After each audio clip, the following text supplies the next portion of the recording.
Здравствуйте, вас приветствует команда Smart Ally и я, Янина Чичишвили. Еще несколько вопросов или ответов на вашу тему вид на жительство. В интернете очень много кто пишет, говорит, рассказывает. Потом тоже приезжают люди, которые на первичный ВНЖ подают. И то же самое. Вы нам сказали, нам вот это рассказали, а показали, а вот тот ходил. И в результате получается, что люди не все получают вид на жительство. Хотя, конечно, в Анталии дают его всем. Еще раз расскажу вам о документах для вида на жительство. Все свидетельства о рождении, все свидетельства о браке, разрешение от отца или от матери на выезд и проживание за границей. Если вдруг один родитель умер, то свидетельство о смерти его обязательно ставите апостиль. Апостиль – это государственная печать, удостоверяющая подлинность вашего документа. Дальше вы приезжаете сюда, все с загранпаспортами. Загранпаспорт на первичный ВНЖ переводить не нужно. Это когда вы подаете на продление, тогда вам нужно будет перевести с переводчиком на турецкий язык и заверить нотариально. А так вы переводите на турецкий язык только разрешение от одного из родителей, свидетельство о рождении, свидетельство о браке, либо о смерти одного из родителей.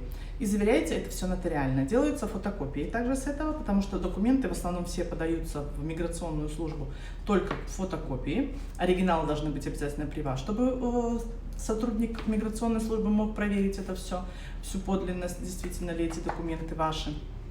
Дальше вы получаете налоговый номер в налоговой, здесь в Анталии. Фотографируете каждого человека хотя бы минимум по 4 фотографии. Еще вы получаете страховку. Вот она примерно вот так вот выглядит. Страховка, так много листочков вы отдаете в миграционную службу, а у вас остается только один листочек, либо карточка, которая страховщик, который вас страхует, дает вам по приобретении страховки. И с этой карточкой вы можете спокойно ходить в поликлинику, либо в больницу. В поликлинику, естественно, вы можете зарегистрироваться только после того, как получите карту о виде на жительстве. Итак, вы собрали весь пакет документов. Если вы живете на аренде, вы сняли в аренду квартиру, вы заверяете обязательно нотариально договор аренды. Дальше, если вы живете в своей собственной недвижимости, значит, вы документ о собственности, это ТАПУ, вы едете в кадастровую службу, получаете справку о том, что действительно эта недвижимость является еще вашей, и она еще не продана. И на основании этого вы подаете вид на жительство. При сборе всех документов вы входите в систему миграционной службы, вносите полностью все свои данные, имя мамы, имя папы, российский адрес, либо это белорусский, либо это украинский, смотря с какой страны вы приехали. Дальше вы вводите номер телефона, имейл. Если у вас имеются дети, вы вводите то же самое детей. Вы берете время, день, какая вам выдаст система, и идете в миграционную службу на собеседование. На собеседовании у вас должны быть просто фотокопии документов и вот такая. Вот у вас выходит вот такой стандартный лист бумаги. Там дальше все прописывается, где ваши данные прописаны. Еще внизу, вот здесь внизу прописано, сколько вы должны оплатить налога, сколько будет этот налог.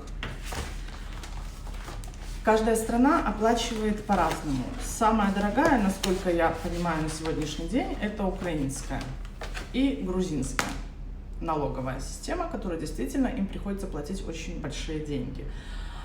Первый раз первичный ВНЖ вы подаете на 1 год, если это по аренде, хотя сейчас уже многие стали переводить и на 2 года, некоторым уже дают сразу и на 2 года. Дальше вы продлеваете свой вид на жительство на 2 года. Если вдруг у вас возникают вопросы по виду на жительство, будем рады вам помочь. А мы ждем вас на Средиземном побережье Анталии.